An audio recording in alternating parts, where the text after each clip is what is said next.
Welcome, everybody, to the Sentinels of Liberty podcast. I am your humble host, Redbeard, also affectionately known as Jeremy by my real name. And it is great having everybody come and join us this evening. And I hope that what it is that we're able to do for a show this evening really kind of helps you guys get to think, maybe take on a different perspective, or maybe you're right along the same lines as myself and my guest, TC Pearson, this evening. But nonetheless, hopefully this is an episode that you guys enjoy and is something that is worth having a conversation about. Before we get too far down the road here, we are going to, or I should say, I'm going to go through a little bit of housekeeping. I am working on this weekend getting a bunch of my stuff ported over to Spotify. I'm still slowly but surely trying to get some stuff ported over to Rumble as well. It's all been kind of a big process. I'm in the middle of getting some production stuff done and fixed and upgraded and all of that fun stuff. It's the joys of being a one-man band, as it were. So I really appreciate everybody bearing with me and kind of sticking around to kind of see how the show grows and how it gets better and better every single day. And I'm also making some content tweaks as well in terms of how I go about doing some of my shows in coming from a point of being a little bit more focused and informative on some things versus some other shows where it's a little bit more freeform. So I really, really hope that you kind of enjoy some of those little tweaks. And with that being said, there's also one other final piece of housekeeping that I'm going to go over, which is on September 4th, which is next Thursday at 1800 Central Time. I am having the great Scott Horton back to talk about NATO, to talk about Russia, Ukraine, the state of our relationship with Europe and the rest of the world, and ultimately, what the future of the American empire is going to be. Because in the end of the day, look, I mean, we have very little that resembles any type of a republic. There's some caveats and some things here and there, but in the end of the day, it's very much an empire now. And so we're going to have a conversation about that, kind of see, where that conversation goes. Super pumped to have Scott Horton back on next week. So I hope you guys come in and take a look at that and check out that episode when that drops as well.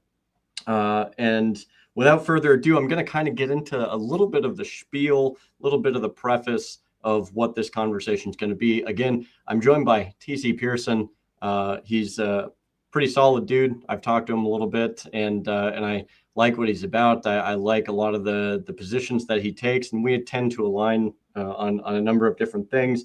We're going to have him come on and share some of his experience as it pertains to his what he did formerly for employment, and we're going to get into the realm of the militarization of law enforcement, police, where it changed from actual peace officers over to this arbitrary force of law enforcement officers and the egregious state that is. And so I want to just add one more thing here real quick. Look, there's a quote by Jefferson that I think is relatively timely that's going to kick all this off. The natural progress of things is for liberty to yield and government to gain ground. And I think anytime that we talk about the militarization of police, it's a very, very on point quote that Jefferson has, because whenever you look at the growth of the police state, when you look at the militarization of the police state, I mean, there's always going to be that drastic cost of liberty, of rights. And anytime you see that ground being lost, you're always seeing the ground gained by an overwhelming government hierarchy or power apparatus, whatever the case is. So without further ado, I'm going to bring on TC Pearson. It is great to have you here, man. Really appreciate you taking the time out of your day to come onto my program. And if you would be so kind to give a little background about yourself and what you're doing and where people can find you too, that would be great. So I yield the floor. I didn't know we were yielding things today. So I'm TC. I'm the host, founder and originator of Minnesota Black Robe Regiment on YouTube, Rumble. I have a Substack where I write mostly essays on life and some fiction and poetry that are behind the paywall. So if you want to get to a side of TC that most people have never seen, you can certainly join as a member over on Substack. I would love to see that go. It is a different, clearly, it's a very different side of me. Sure. Most people have never seen. But working on getting an Instagram going as well. So yeah, Rumble and all of that. I hope that the audience that was watching came over for this after I ended Sure. what I was just doing. For those who don't know, you should go check it out later after this. Don't go watch now. But, Yeah. yeah. Yeah, no, I actually happened to catch what you were doing, and highly recommend people go and listen to what it is that you had to say and what you were doing on that, because I do think that that is it's a very timely thing that you did, and it's very in line with how things are contemporarily. I will say that. So let's just say it might be fire, might be a little hot. yeah, little spicy, huh? So yeah, man, it's I know. hope you don't mind I'm imbibing. Oh no, it's go right ahead. So I needed to settle down. I was a little yeah, shall we say once again a little fired up at the end of my little 20-minute or 40-minute thing that I just did. So yeah, fair enough. No, I mean, by all means. So I would like to kind of start out with giving some of the viewers who probably don't know who you are a little bit of background about kind of your situation, how that amounted as it correlated to your videos, and subsequently what happened, because you do come from a law enforcement disposition and background, and I think when I was listening to your story the other night, I thought it was pretty interesting, and I think it's something that people should still go and see that the long form of that. But if you want to kind of brief people on how all of that went on, that would be great. sure. To answer Centerline Systems question, I was drinking something referred to as Apfelkorn. It is a German. It's a German apple liqueur. It's not as pansy as it sounds. All the German men love it. And it's great. And I found Total Wine and More has several versions of it, and it is the one that I like the best is actually the least expensive. So win for me. That's what I say about that. Because very valid, yeah.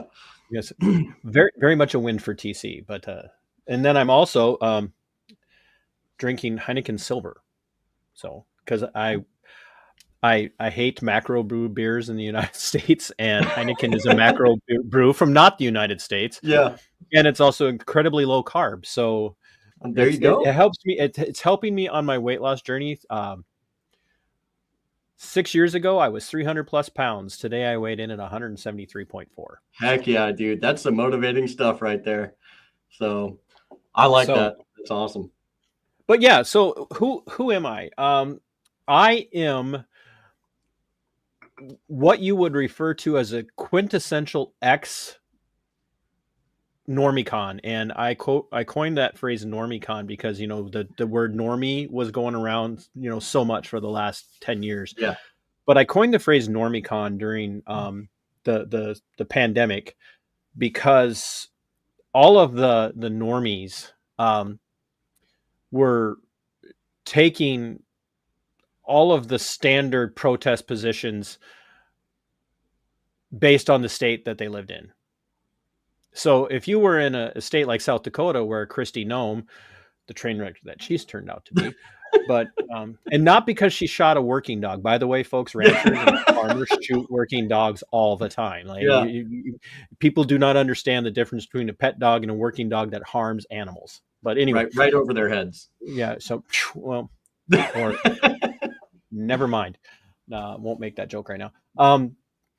So the reality is that I held all those views. I'm a veteran of the United States Army, 82nd Airborne Division. I joined during the first Gulf War, and the problem has been that for a, how do I want to say this? For a multiple generations, we have been indoctrinated into this world where whatever the government feeds us, whatever the talking points might be from the government, we kind of buy into. We're indoctrinated into buying into the government line. And so when we were told, and at the end of in the 80s and going into the 90s, that now all of a Mhm. sudden Iraq was the bad guy because they invaded Kuwait and they did all these things, I'm like, yeah, go take on Iraq, Yeah. kill those. Well, I won't say it because it'd be inappropriate, but that's, kill those people. And, Yeah. and they did what they always do. They marched out just this litany, the shopping list of people to tell you about how bad things are going for people in Kuwait. Babies were Right. being ripped out of incubators and slammed up against the walls by Iraqi soldiers, which, by the way, never happened. It was a lie to sell the first Gulf War. And I fell for it because I'm dumb. And I signed up. And ironically, I went to anti-war protest and wanted to fight people when they were doing things like flying the flag upside down and walking on the Mm. flag and burning the flag. And this was at the University of Montana in Missoula.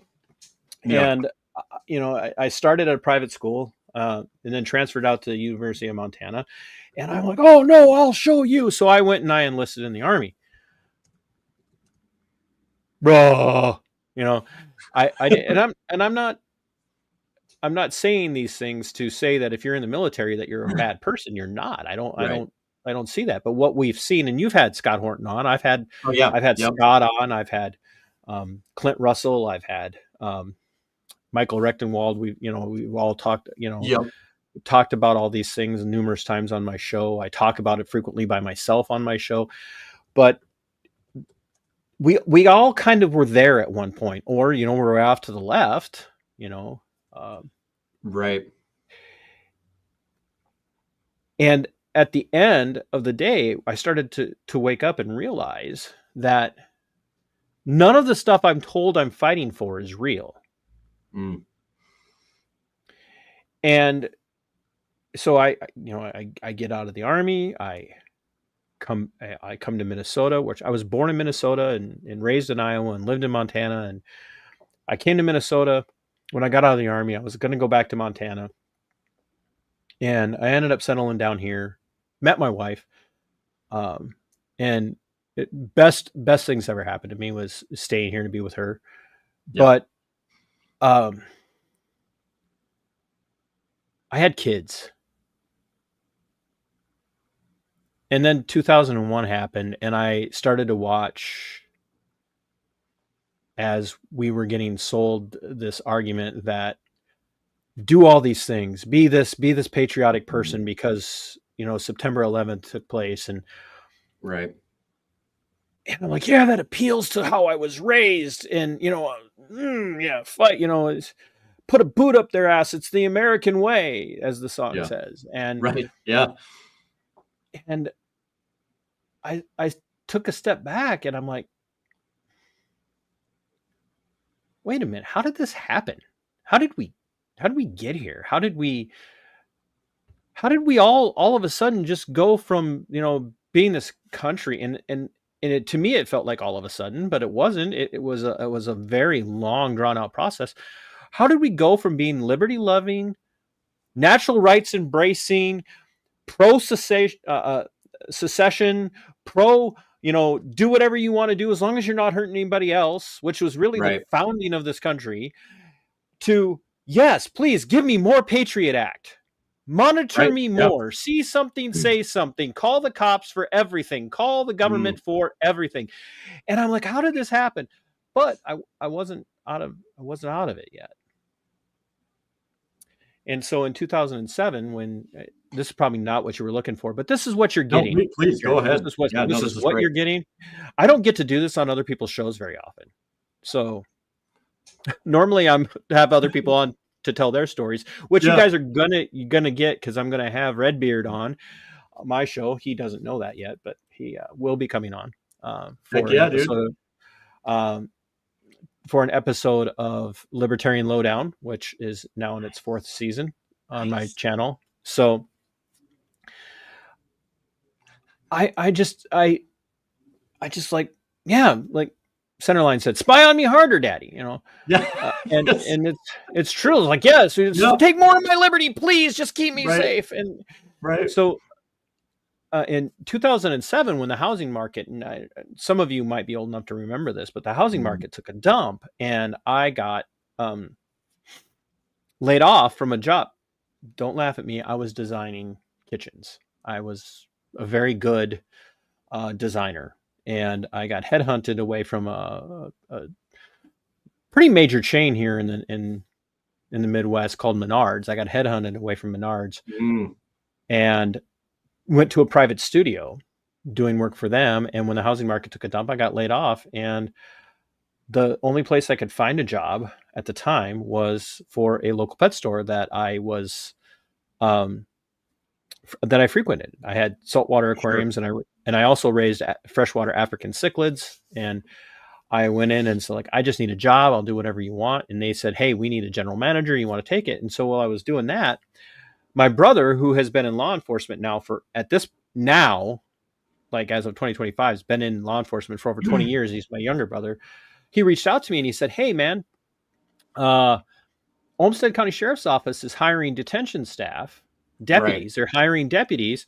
You should apply. They'll hire any schmuck.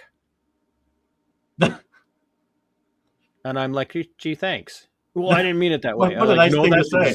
That's exactly what you said. Yeah. You said they'll hire any schmuck. So I applied because I'm a schmuck, and I got hired. There were two, just to give people an idea. Olmsted County, Rochester, Minnesota, home of the Mayo Clinic, where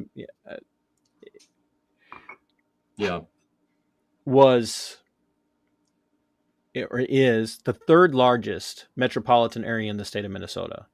Second or third to Minneapolis and then St. Paul. So it goes Minneapolis, St. Paul, and then Rochester. So Olmsted County is a large, it's a metro area.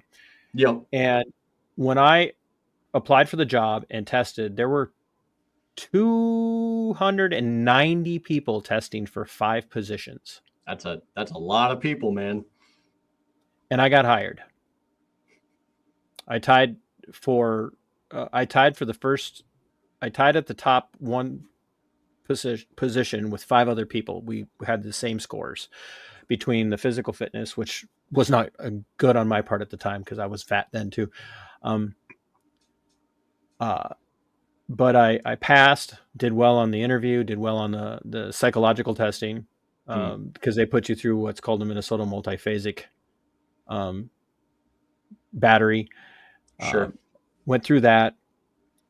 And then I had to wait, even though I was on the hiring list, I had to wait for a slot for a year.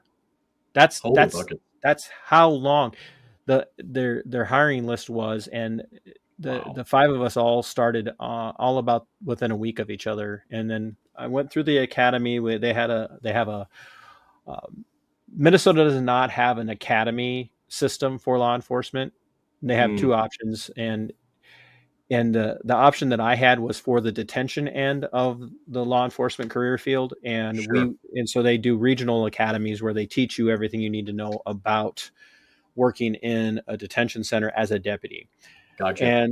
And so I went through that, and I went on with my career. And within a very short period of time, within probably about 6 months, I started to see things that were taking place with the criminal justice. I said that twice, criminal justice system, right, or the injustice system, that really started to make me go, what the actual French toast is going on here?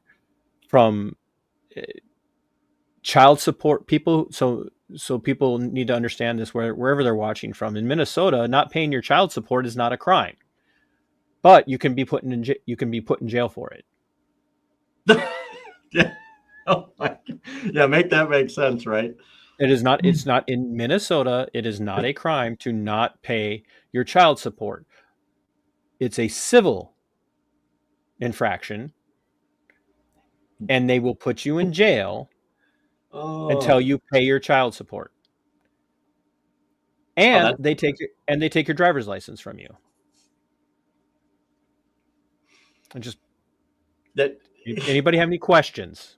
Any questions right now? If you're out there and you're pro law enforcement, pro Oh, criminal justice, ask yourself that question.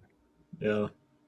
Make that make sense to me, please. I'm begging you, make that make sense. They could take your driver's license and throw you in jail and tell you to pay your child support and that you can't get out of jail until you pay your child support. Well, That's how in the am I supposed to pay my child support when I'm in jail and I don't have a job because you threw me in jail and I lost my job and now I can't get to my job that I did have and I yeah. can't have now because I don't have a driver's license and I live 30 miles from the only place that would hire me. But now they won't hire me because they fired me because you threw me in jail for not paying my child support. But it's not a Oh, crime. Nope, nope, not a crime. It's not a crime. We're just going to throw you in jail for it. that's not a crime. It's insanity, That's right. though. It's absolute Well, it ridiculous. is a crime, but not the person who's not paying their child. I mean, and don't get me wrong, you Right. got kids and you're not paying for them, you're a Oh yeah. scuzz. You're a Yeah. scuzzball. You Yeah. are a sleazy person. If you got kids and you're not taking care of them, Yeah. you're a sleazy person. You are a moral miscreant. Yeah. You're, but the state's going to throw you in jail over that? It's I hate to laugh about it, but it is laughable when you really think about it. It's one of the most ridiculous things. It's like, oh yeah, we're just going to strip away all of the means for you to actually go and effectively pay this off potentially, and you still have to pay it off. Like it's like, dude, nowhere in practical logical thinking does that even make any sense whatsoever. So I just had to say that because it's like, yeah, no, it's this really is the cycle that we're in when it comes to laws and legislative procedures that try and do all of these miraculous things, it and yet you have people that are surprised when they're like, oh well, this doesn't make Right. sense. It's like, yeah, well, I mean, what gave you that clue?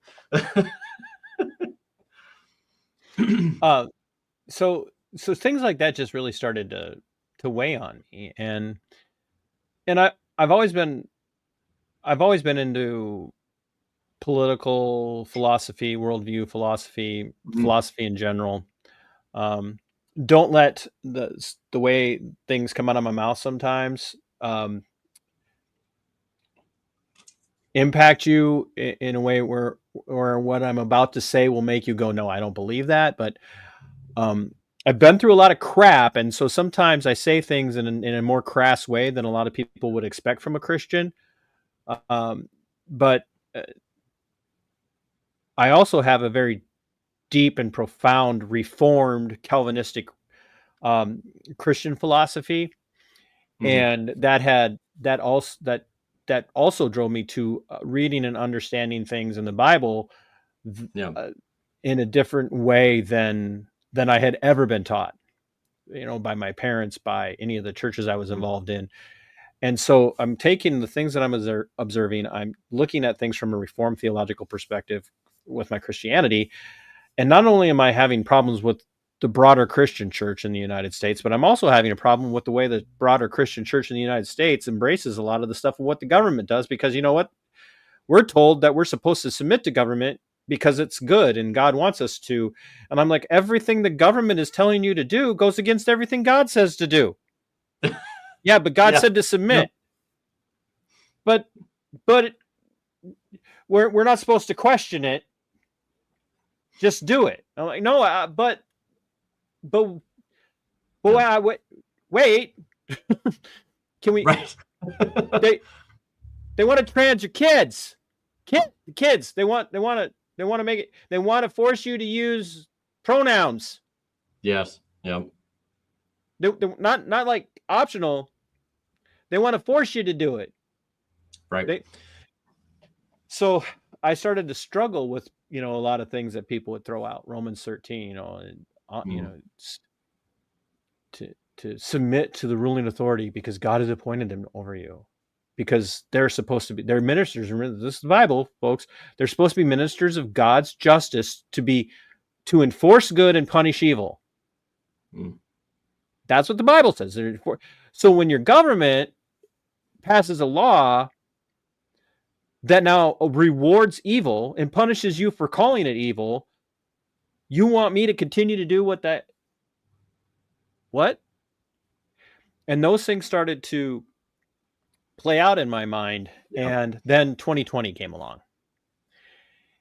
And I had been warning people for probably 2.5 years because we worked 12-hour shifts in the career field that I was in. We would work 12-hour shifts, and in half my year I would spend on nights, overnight shifts, so 6 p.m. to 6 a.m. And the other half of the year I would spend on days from 6 a.m. to 6 p.m. And so, especially for overnight shifts, there would be times where there wasn't a lot going on, and we'd be doing our duties throughout the night, and checking on people, making sure they weren't dying or anything, and hurting each other or themselves or whatever. And then we'd have downtime and we'd talk, and I'd warn people. I said, something's coming. I can feel it. Something's coming. Something big is coming. And then Donald Trump gets elected, and everybody's like, oh no, everything's going to be fine. Everything's going to be great. And then 2020 comes in, and we start to hear about this virus that's ravaging, Asia. And then we get our first case. And I told people, we're about to get locked into our houses. Yes. And they're like, well, not us. I'm like, well, no, not us, because we're we're the protected class. Our jobs are essential. Right. And they're like, no. And so I predicted everything to my fellow deputies, everything, months before it happened. I told them exactly what was going to happen. I told them how it was going to happen. I told them when it was going to happen. I told them that we were, the Minnesota in particular, where I live, we were going to follow California's lead and New York's lead. That I told them that they were going to eventually order us to mask up. And then I told them they were eventually going to order everybody to get the jab. And I told them all these things, and they're like, you're crazy. That's not going to happen. And then about 3 months in, they were like, are you psychic? And I'm like, no. And they're like, what do we do about this? I said, you got to speak out. So on April 25th, I launched my channel. April 25th of 2020, I launched my channel, did this awkward, horrible video that I filmed on my GoPro in one take. I think it's 6-7 minutes long or something like that. I watched that original first video. Oh my gosh, it's so bad. But I leave it up as a reminder. It's just, it is. It's something. Yeah. It's a one of banger, the videos of all time. One of the best. Yeah. I can't believe it's not viral still. It's a virus of some sort. But so I put that video up. I hopped in my vehicle and I drove up to the Capitol in Minnesota. Actually, it wasn't even the Capitol. It was out in front of the governor's mansion. There was an anti-lockdown protest taking place that day. Yeah. And I went up there with my GoPro strapped to my chest and started interviewing people, started talking to people, and about why the lockdowns were going to hurt them and how they could hurt them and what they were already losing. And I got home that day and I had 10 or 15 subscribers to the channel already. And I'm like, okay, that's really cool. Oh, wow. Didn't think that ever happened. And then all of a sudden, George Floyd dies. Oh, yes. Yep. And all those rules went out the window for everybody who wanted to be involved in any peaceful or non-peaceful protest, which, all those rules went out the window. Yeah. For that. But everybody else was still having to mask up and right. And the mayor of Rochester, her name is Kim Norton. She is as much a Marxist, Gramscian Marxist as you can imagine. If you don't know what a Gramscian Marxist is, folks, if you're watching, just reach out to me. We'll walk through it. But she, in this is where I still was. I was still working for the sheriff's office, and my sergeant had put me in a position of overwatch, basically. he said, I need you in the master control center because there's going to be protests tonight in town. And I want to make sure that I got somebody up there that I can trust, that I know is going to keep their cool and keep it together. And so I was monitoring social media. I was monitoring cameras around the facility. And I saw a video of the mayor of Rochester standing on the front steps of the government center with a crowd that was ready to riot, saying, she said, this Marxist leftist Gramscian communist said that it's time for people of color and other minorities to feel safe in the hands of law enforcement in Rochester. And she says this out loud to a crowd. This is very poignant when you hear this and then go watch my video, my stream that I did just before this. You'll understand why this is so poignant. To a crowd that was ready to riot. And they tried. They were throwing fireworks at the building. After her, they were throwing fireworks at the building. So I got off duty that day, and I put my phone, I got in my vehicle. I put my phone in my hands-free device because it's illegal to drive with the phone in your hands in Minnesota. You could type on your computer if you're a deputy. You can, or a cop, or in law enforcement. You can flick switches, and you can use your phone when you're a cop in Minnesota. But if you don't use a hands-free device, if you're anybody else, that's criminal. I just want everybody to recognize that. So I put my phone in my hands-free device, and I'm doing a video. I do live video on Facebook saying, elected servants, you need to be careful with the words you use. And I went out and I called Mayor Norton to the carpet. Now, this is a month after I started my channel. I'm doing this on Facebook, not on my YouTube, because I hadn't become quite as YouTube savvy as I am now. Because folks, I don't know if you know this, but I'm kind of a big deal. I'm really not, but well, you got a lot of videos though, so you may actually be a big deal. I mean, well, they say that volume of content makes up for lack of quality. So, okay, that's what that is. So I put this video up live on Facebook, and I just called out the mayor of Rochester, saying, "Look, like, you got to be careful with your words, Madam Mayor. You are people look to you for guidance, and if they hear you saying things like what you're saying, that could cause problems." Yeah. And I meant that. I think elected servants, politicians, do need to be careful because people do look to them for direction. Sure. Yeah, I agree. And so they're in a different class. They still have freedom of speech. They still have freedom of expression, but we see how that goes when political ideologues have the power to stir up crowds, if you know what I mean. And so I get back to work that night. That was Saturday. That happened on a Friday night. Saturday morning, I did this video. So I go home, I get in bed, I get up, go to work. Everything's fine. I'm sitting in the master control post, and I see the chief deputy. His name's Brian Howard. He's making his rounds. And I'm like, I know why he's here. He's checking on his staff to make sure everybody's comfortable, safe, everybody's staying calm. The facility was being kept in lockdown just in case there was a problem. And he comes up to master control, and this guy starts to make small talk with me. And I'm like, oh, okay, I finally stopped him, and I go, okay, Brian, you never make small talk with me. What's going on? Well, I got to talk. I'm like, we're not the same caliber of person. Okay. Like, we don't have things in common to chat about. And he was literally making small talk, and I just called him on it. And I said, Brian, why are you making small talk? What's on? Well, I got to talk to you about something. And I'm like, okay. He goes, well, that video you did this morning. I'm like, what about it? He goes, you need to be careful with your content. And I'm like, why? Well, people saw it. And I'm like, yeah, that was the point. I literally said that to him. I'm like, well, yeah, that's the point. It's kind of why we got it up there, right? We got a complaint. And I'm like, okay, you got a complaint. Did I violate any policies? Did I mention that I work for the sheriff's office? Did I say I represent the sheriff's office? Did I say in my duty as a deputy for the Olmsted County Sheriff's Office within the detention center, I'm speaking on behalf? And I said these things. I said, did I do any of that? He goes, no. I said, so did I violate any policies? And he said, no. And I said, then what's the problem? He goes, well, people know you. And I'm like, yeah.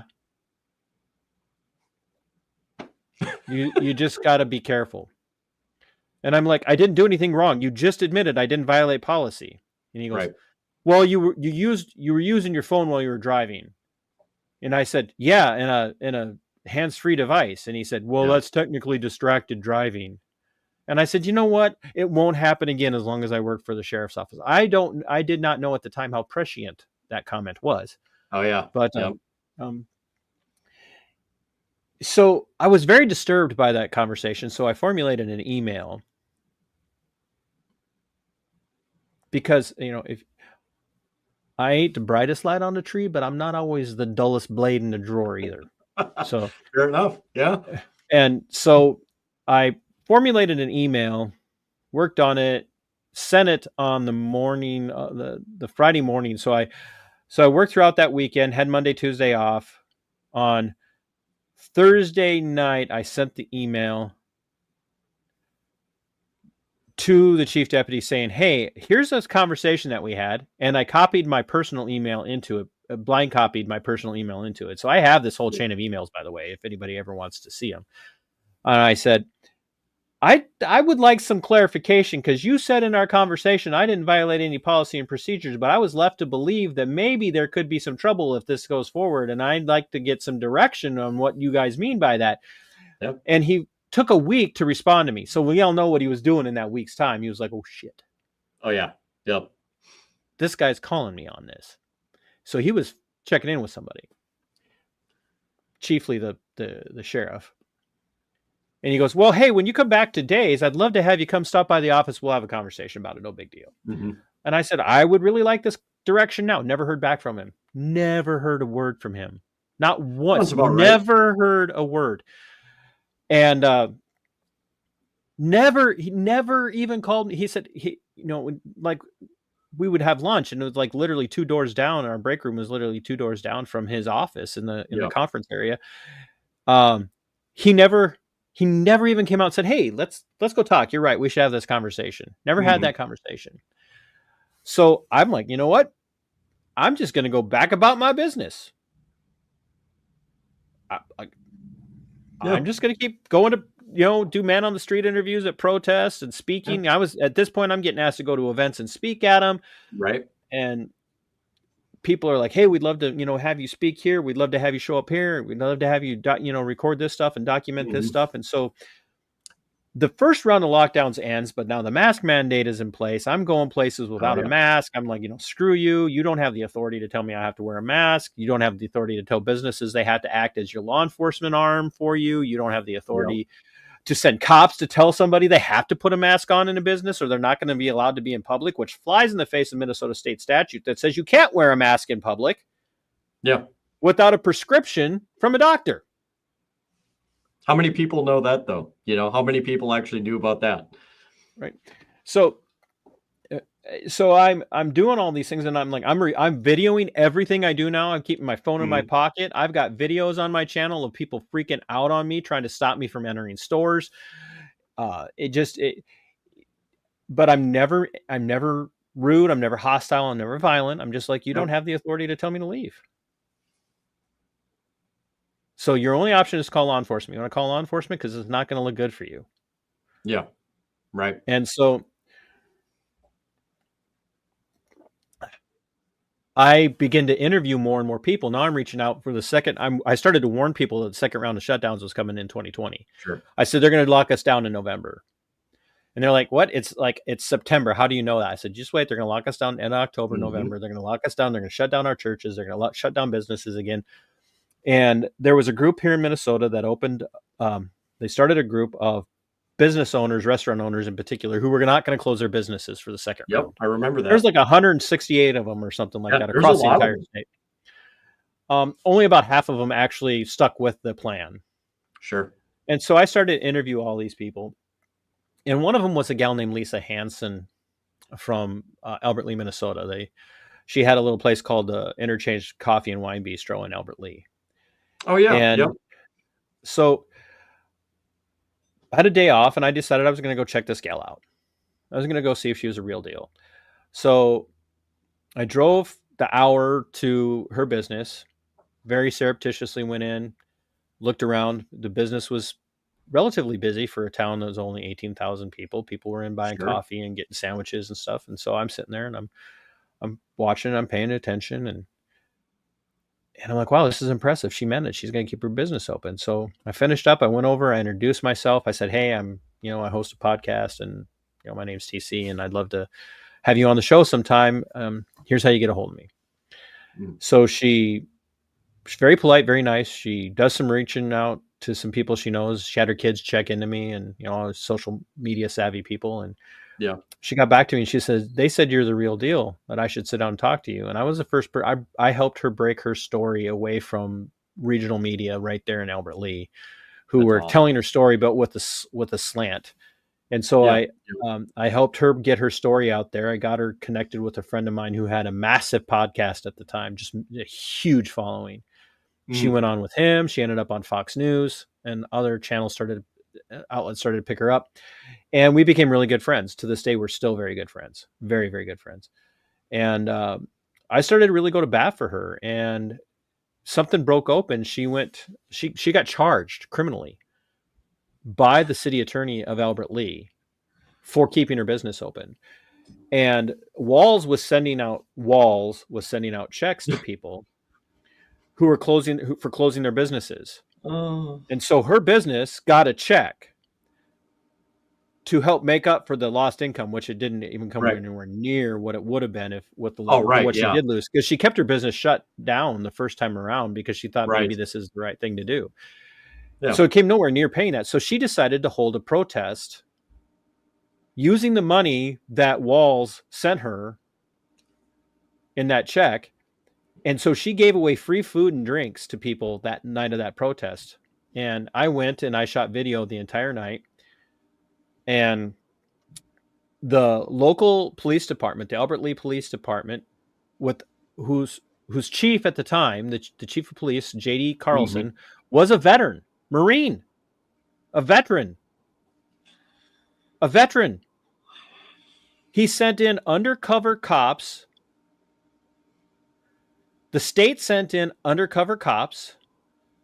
They sent in, if you're not familiar, confidential, reliable informants. These are people who have criminal charges that are pending, who are offered deals.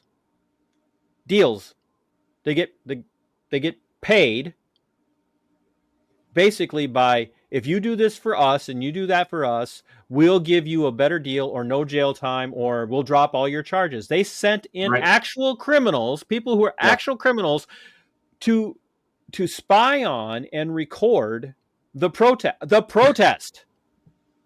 Oh my gosh. I got all of them on video. I didn't even know that's what they were. I got them all on video. And then when her charges came, she gave me a copy of her charges, the charging document, which she's entitled to do. And I'm reading the charging document, and the officers that wrote these charges, they're detailing conversations with me. Right. Interactions with me.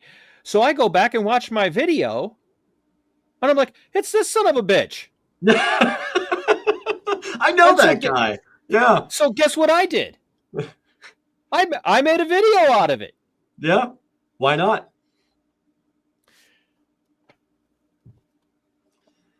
Yeah. And so, and I know this is a really long backstory to where I am now, but we've already said it's probably going to be more than a one-time show, because for sure. Yeah.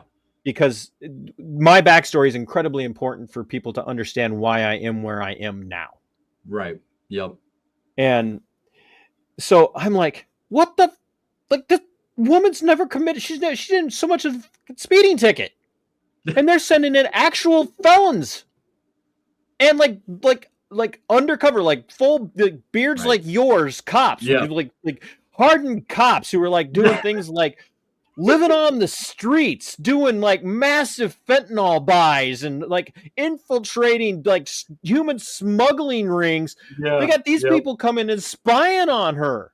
Yeah. On a protest. Looking to charge people for being in this protest.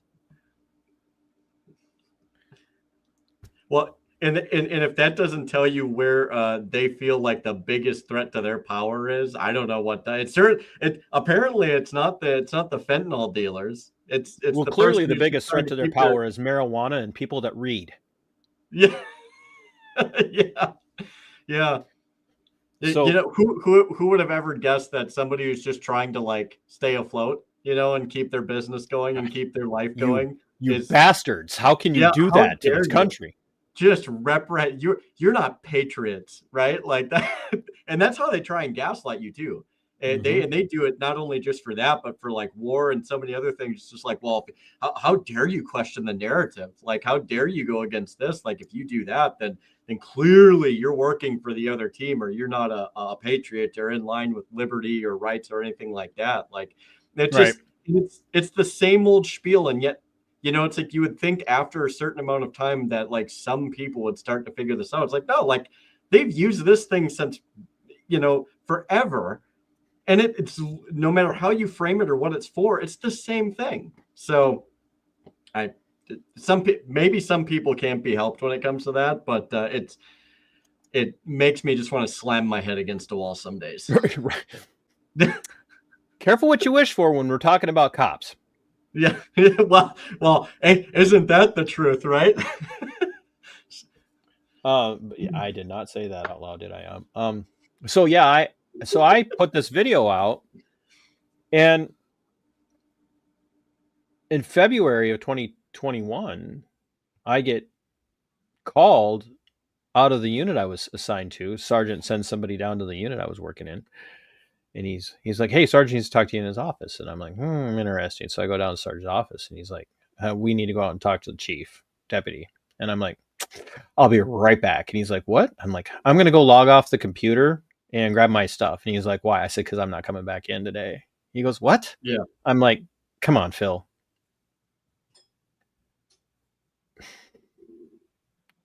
Let's you and I both know what this is about. Right. This is this is about my content, and you know I'm not. Well, I don't know that for sure." I said, "Come on, Phil. I've worked here longer than you have.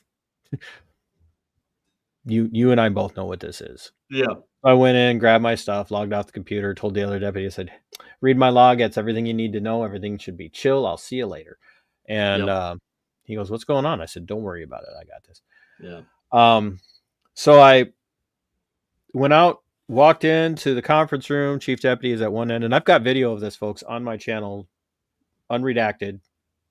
So everything I'm about to say, I can back the fuck up. Yeah.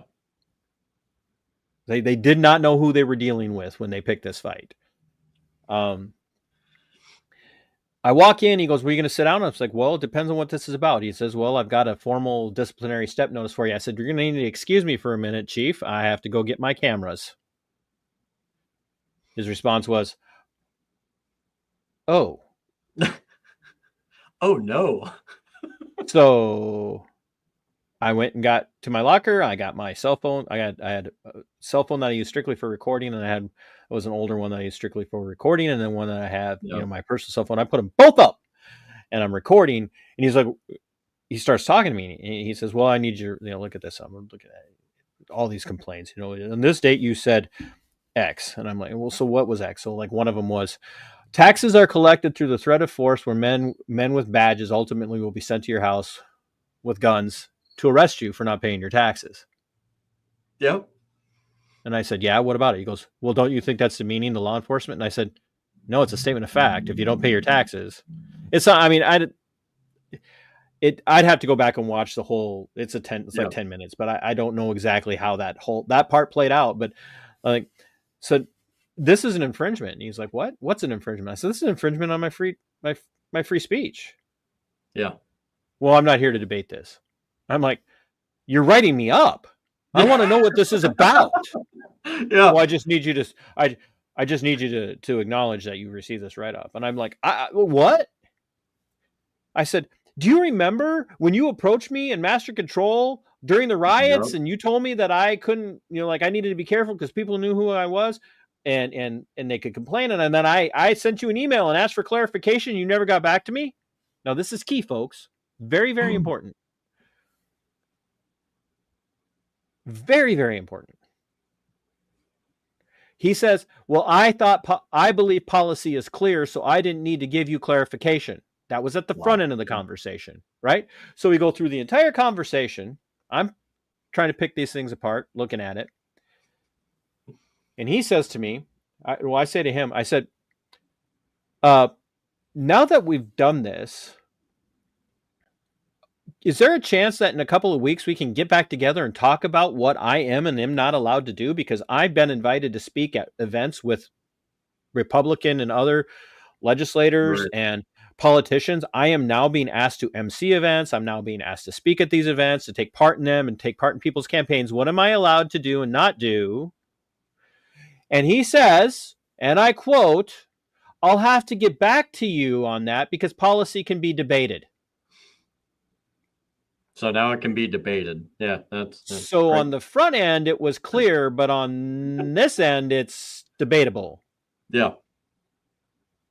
And then he very magnanimously offered to give me the rest of the day off with pay. What a nice If guy. Wow. and I'm like, I'm going to probably take you up on that because I'm a little upset. Right? Well, I kind of knew you would be. And I'm like, yeah, I know. So I did take the rest of the day off. I went back to work on Saturday. It was still a wreck because this is a big deal, folks. Like, you do not like it. There are aspects of people in law enforcement. There are things in place that are good for people. Like, you just have to understand they put you in positions sometimes where you do need to be able to take a day off with pay. Oh, for Like, sure. things happen. Things happen in that career field, especially on the detention end. And you cannot be off your game in that environment. You cannot, especially in a detention center, you cannot be out because literally lives depend on it. Yours Yep. or your fellow deputies or the detainees, especially. Right. One like bad nerves driven decision can literally mean the end of someone's life. Right. So, which is the case for a lot of people, but like the cashier at the grocery store is probably not gonna, you're not gonna be worried about whether or not they're having a bad day and they ring the price up and it kills you. Like, that's not, it's like, it's not a thing. Yeah. So I'm not Then the downplaying any other. over Wheaties. Yeah. You might kill the cashier if they ring you up for the wrong thing, but that's your problem, not mine. But so I ended up going, I cannot go back to work on Sunday. So I called in, which I never did. I hated calling in. And to this day, I hate calling in, but Sure. Understandable. And so I took that day off. And now remember, I had asked, in that meeting, I had asked for clarification about what I would and could not, would be able to do and could not do. Right. So a week later, I'm summoned again. Sergeant calls me up and says, "Hey, I'm sending somebody down to relieve you. I'm gonna let you know we got your clarification. And we're gonna go out and talk to the chief deputy about it." Chief deputy hands me a letter and says, "Here's what you are allowed to do, and here's what your expectations are going forward. And before you open that and read it,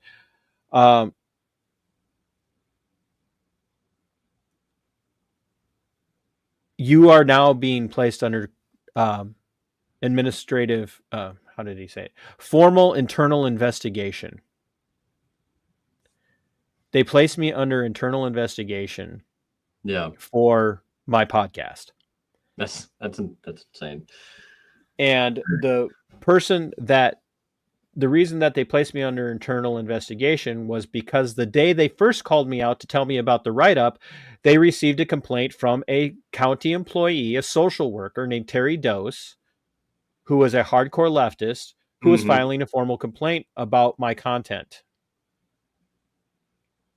So they had, the day they wrote me up, the day they gave me the write-up, they also already knew that they were going to put me under internal investigation. Sure. They already knew it. And so they kept me under investigation from the end of February all the way until April 30th, I think it was. They kept me under investigation for that long on duty. Yeah. And they hired a private attorney who goes by Michelle Soldo out of the Twin Cities, Soldo Consultants. She is a paid witch hunter. She's a witch who's paid to headhunt people for law enforcement and other agencies. She's a terrible human being. And I found this out because my attorney, through my sheriff's association that I paid for with dues, told me this woman is a witch. She's an absolute nutter bitch. Yeah.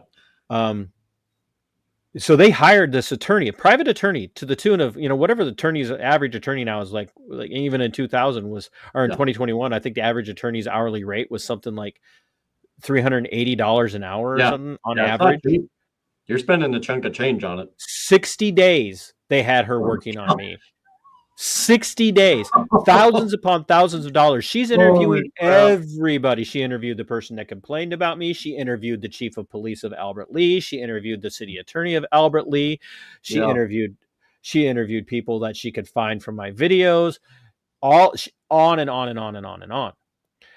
Come to find out that, well, they called me in for what's called a investigatory hearing, and they put me under what's called garrity, which is basically, you swear you will answer all these questions, you will be cooperative with this investigation, and then anything that we find out while you're under garrity cannot be used against you. Sure. Legally.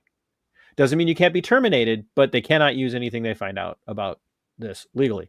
Right. We went into this thing. I walked in, set my GoPro on the table and turned it on, which is my right according to Minnesota law. Mm-hmm. And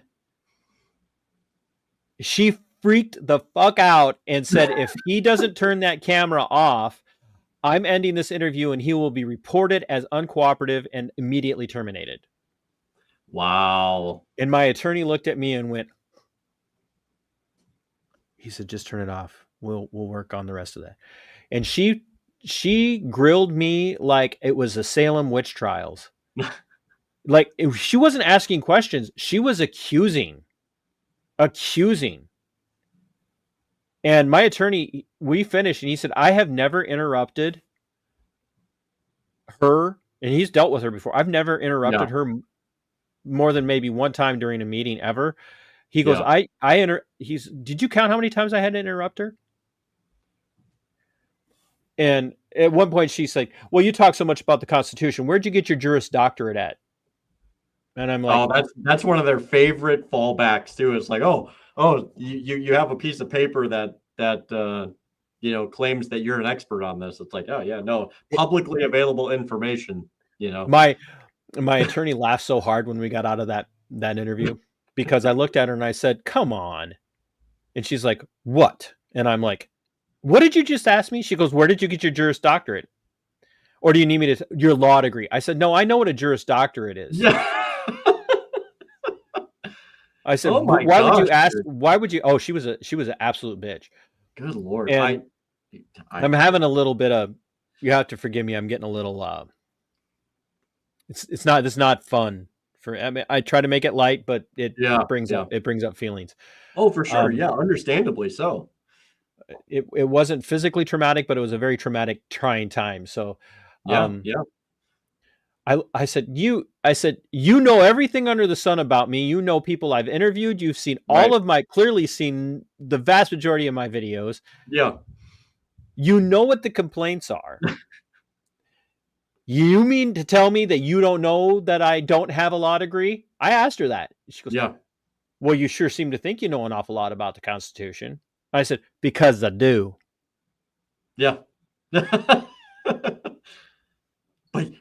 TC, you don't have a piece of paper that says you do. So, I mean, that's the important thing, right? Yeah. So eventually we get through that and I go into work. It was a Friday, April 30th of 2021. I don't quote me. We could probably look it up, but it's not that important. But it was a Friday night. I go in for my night shift. I go to punch in because I was always the first person to the time clock. Sure. I tried to lead my team. It wasn't my team. I wasn't a sergeant or anything, but I had been an FTO, field training officer, for over half of my time with the sheriff's office. I had recently just said, I can't do this anymore. It's too stressful to be training other people who don't want to listen. Yep. Who all think they have the answers, and I just need a break. And I always trained the hard ones. All the bad ones that they wanted to get rid of or that they needed beat into shape, I got, because I was a hard ass. I was like, no, this job is really important and you're going to do it right. You're going to do it well. And I'm not going to be responsible if you're not doing it right and doing it well. Mm-hmm. So I stepped down from that, but I always still tried to be a leader. I always tried to be the first person to get up, get to the time clock so we can get into our units, get the off-going shift out, have a good, smooth transition to our shift. Best way to start a good shift is to have a smooth transition going into it. For sure. As I go to hit the time clock, use my fingerprint, my thumbprint to clock in, by the way. Just think about that. Biometrics.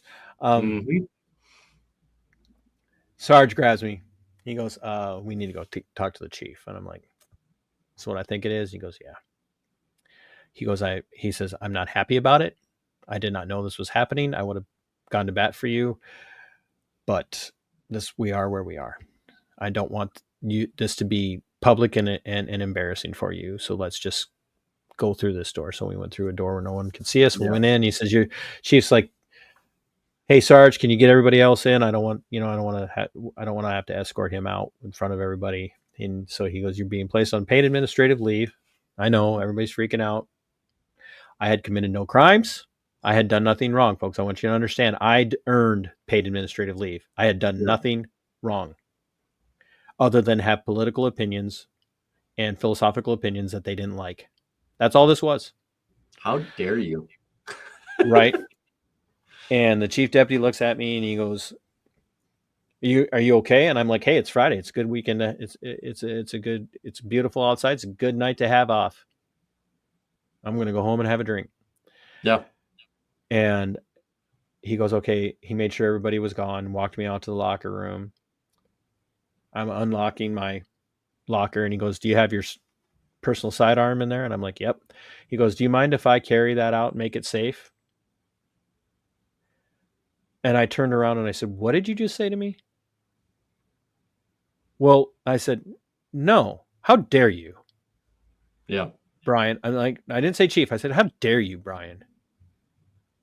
Talk to me like that. I would never. I said, I've tried to lay down my life for these people. Right.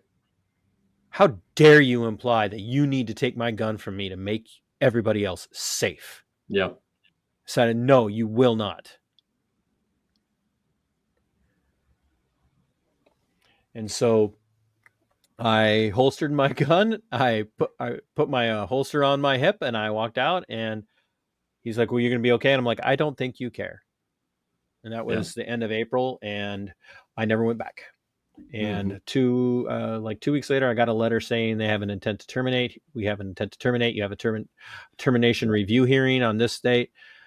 Got up, went in there. They put me under Garrity a second time. They had the county attorney's office with 2 representatives there. They had the head of the HR department for the entire county of Olmsted County. They had the chief deputy in there. And then my attorney and my association rep. And they began to question me. And they would say things. I don't know if anybody in the audience has ever read Ayn Rand, but Atlas Shrugged is a phenomenal book. If you've ever heard the line, who is John Galt? It's from Atlas Shrugged. Yeah. But there's a philosopher in that book who, whenever he's interacting with an interlocutor who is saying something that doesn't make sense or is philosophically off, the philosopher would ask, and it's a great exchange that he has with people. He would say, check your premise, or I reject that premise. And I just love that because it's not me saying, oh, no, you're wrong. I'm just like, I just reject your premise. So he came up, this HR guy started questioning me like I was on trial. And he said to me,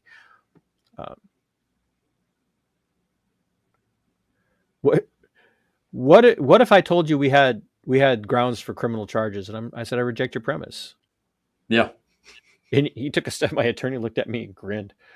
Because he did one thing that he had never done before. He told me, he says, we're going into this. By the way, I'm going to talk for like 3 minutes. I'm going to introduce you and you're going to defend yourself.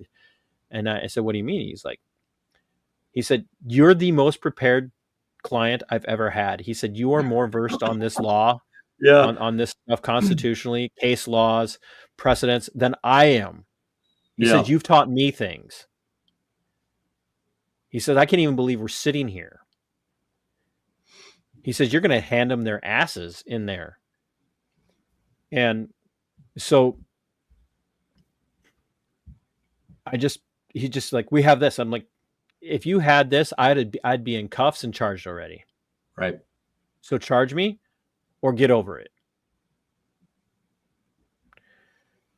And we finished up, and as they were heading out, I asked the attorney, I said, hey, do you want to meet someplace? Like, we picked a place to meet. I said, I want to buy Mm. you a beer. And then the HR guy, Julian, looks at him and says, hey, Mike, or Jim, why don't you come up to my office, just you and I? And I'm like, I looked at my association rep, and he's like, that's never happened before.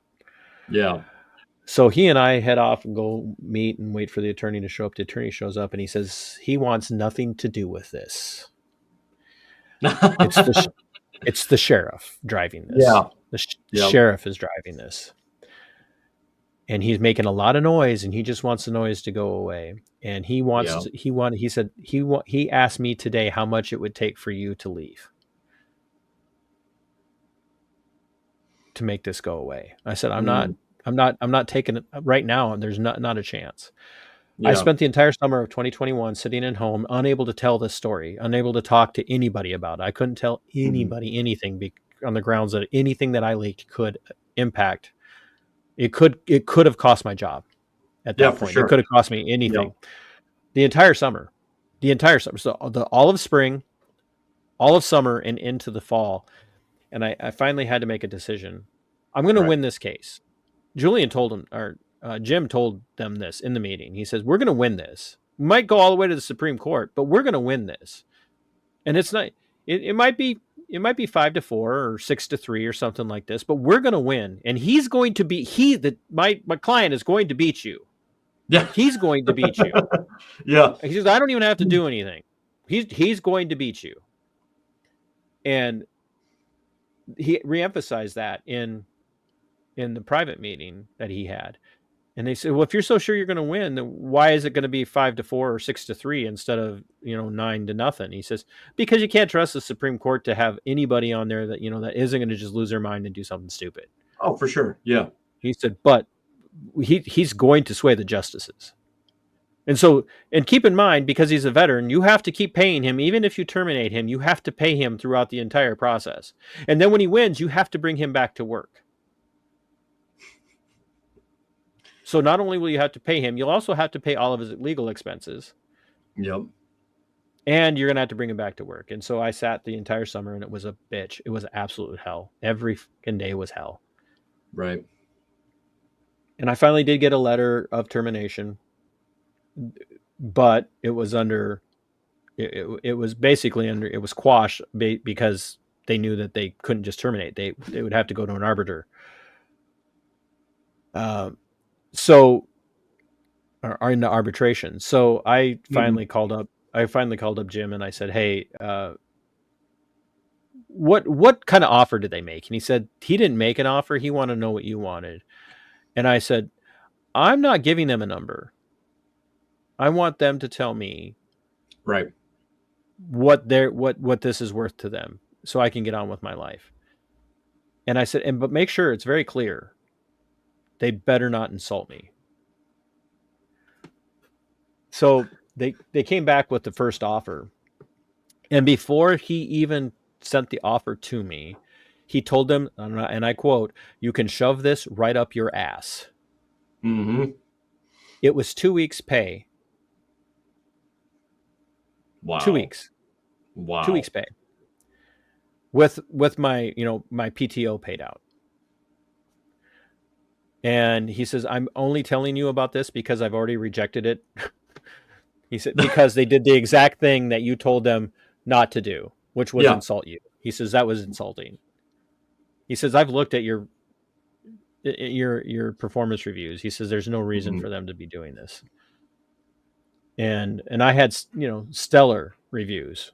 I mean, there were places where I might be weak in one area. There might be, sometimes I didn't always get along well with others, like coworkers, because they do something stupid. I'd say, why did you do that? That was stupid. Yeah. And, of course, in today's society, you can't do that. So I said, okay. And he goes, well, how much do you want? And I said, at this point, I want 20. I want to be paid out until retirement. He goes, that's over $1 million. I said, feels right to me. Yeah. I said, that's 12 years. It's a good solid number, you It's a know? good solid number. And I'm Yeah. like, he goes, they're not going to do that. And I said, I know, but that's what I want. You said, what do I want? And I said, that's what I want. Yeah. So we ended up settling on something, and I took it and I walked away because I knew I could never go back to work in the career field because everything had changed for me. Sure. And I Yeah. was owed something. And the one mistake that I made was I signed a part of the agreement was that I would agree not to sue because I had this philosophy at the time that said you don't make the taxpayers pay for the mistake of the government. Oh yeah. Yeah. And I've changed on that. I do believe that taxpayers should begin paying for these things. I know the taxpayers are hearing this right now and going, what the fuck did you just say? Well, because I think if enough of them, especially the bootlicking crowd, actually Yeah. had to start seeing their taxes go up and their fees for different things go up Right. to pay for all of the lawsuits, because sooner or later the bonding and insurance agencies that cover counties and cities and states Sure. and municipalities, they're going to stop insuring these people, these Right. agencies, Yeah. because they're losing so much. And so the taxpayers are going to start seeing it. It's going to hit them where it hurts, and they're going to start saying we need some reform. Yeah, for sure. And so I walked away, and that was, the scales had completely fallen off my eyes, to use a biblical reference. It was Mhm. gone. I realized that everything that I had been taught to believe about the criminal justice system, from the law, Yeah. from the beat cops to detention staff, jailers, to the prisons, to the Right. courts, everything I had been taught to believe, everything that I was told was good about the United States, everything that made us different than everybody else, was all a fucking lie. It Yeah. was all a lie. And Yeah. so I started to call it out, and I made a lot of. I thought I had enemies then. I have a lot more enemies now. Oh, I'm sure. I'm sure you do. Which tends to be something that comes with the territory. The more and more you start to get involved in calling people out on, uh, all of the egregious things that are happening. And the thing of it is like there's really no like it's a pretty long list. I mean, and it's a list that continues just to grow and grow and grow. So they kind of just make it easier, really, to call them out on this. And then they're just like, well, how dare you? Like, that's like one of the things is, like they'd say, oh, well, like that's defaming. It's like, well, how is that possible when you're literally on video, like saying this exact thing? Like that's just a fact. Like it's not there's no it's not defaming when you're literally on a video that's showing you verbally saying something, and then you're just like, oh well, I'm not, like I didn't say anything that insinuated that I wanted, whatever the thing is at the time, like that I wanted these people in prison. It's like, no, you 100% said this, and you 100% are getting exposed now for it. And yeah, and there's no ending to the amount of maneuvers and tactics or ways of wriggling out of things that they'll try and use. And they like that is the thing, is these people really do, like, they leverage their position as much as they can to try and bury people. And Oh yeah. without a doubt. And I will say one of the things that I found was a huge travesty, and I think I've mentioned this a couple of times now, that I really saw in the justice system and how things were, is I went to a one of the hearings in Las Vegas when Cliven, and it wasn't Ammon, it was the other son. I can't remember his name right offhand. The Bundy family. Yep. And I sat in there, and it was like one of the most egregious displays I've ever seen in my entire life. And I actually met Carol Bundy. She's a phenomenal person, super nice, and just a really nice family. And you know, and even just the idea of you bringing like a pocket constitution in there, what it like was considered like one of the most erroneous things. Oh, They would try to like make a statement or whatever, and there's like, oh, we're not going to talk about that. And it's like, what do you mean you're not going to talk about it? I got subpoenaed by the county or the city attorney of Albert Lea, Kelly Don Martinez, Kelly Don Martinez, city attorney at the time of city of Albert Lea, who was prosecuting a woman for keeping her business open, trying to throw her in jail, took her to trial. To trial. Subpoenaed me to testify on behalf of the state. I show up. She walks up to me and she goes, just so you know, you're not allowed to talk about the Constitution today. A judge's orders. Yeah. You will be held in contempt. She was barred from bringing up the Constitution in her own defense. Yeah. And anybody who was testifying. And so keep in mind, it was the state that summoned me to take part in the prosecution of my friend, and I was ordered by the attorney to not bring up the Constitution. And I asked the judge, some of you may or may not be surprised at this point as you get to know me. I'm not afraid. I finished testifying, and I turned and I said, Your Honor, I would like to... Actually, I think I just said judge. Judge, I would like to stay in the courtroom now for the rest of the proceedings since I am done testifying. And the county or the city attorney jumped up and said, no, I want him barred from the hearing, from the rest of the proceedings. The hearing that you just took part in. and I'm like, she did. She argued for it. And even the judge, as dirty as he is, said, on what grounds? Yeah. You summoned him. You subpoenaed him to be here. Well, he's friends with the defendant. And he was like, so? If that was a problem to begin with, why did they let you in to be in the first place? Like, well, I was waiting for her to ask him to treat me as a hostile witness as soon as I got on the stand. That's what I was waiting for. But I completely understand, what you're talking about with the Bundys. Yeah, because I have literally seen it on a very not just like observing it, but having been on the receiving end of it. So, I know you wanted to talk about the rise of militarized police, but and I know I took a really long time to tell my story, but I think it's really important for your audience to hear it and to go back and understand. Like, I did not arrive at, I didn't just wake up at the age of 14 saying all cops are bastards. I'm going to be 55 in September. So it wasn't like for 40 years I've been an ACAB guy. And I'm still not an ACAB guy. I don't think all cops are bastards. I think that the institution of policing in the United States, from the federal level all the way to the municipal level, is corrupt. And it's dirty, and it's in a massive need of reform. And I'm working on penning legislation. If I can find any legislator anywhere, I'm looking for one who will be willing to walk into a chamber with legislation in hand that will require constitutional training annually for every member of law enforcement in the United States. I'm working on penning that legislation, but you cannot find anybody willing to do that. The left doesn't want to do it because they don't believe in the Constitution, and the right won't do it because they don't believe cops need that training, because cops are all heroes in their eyes.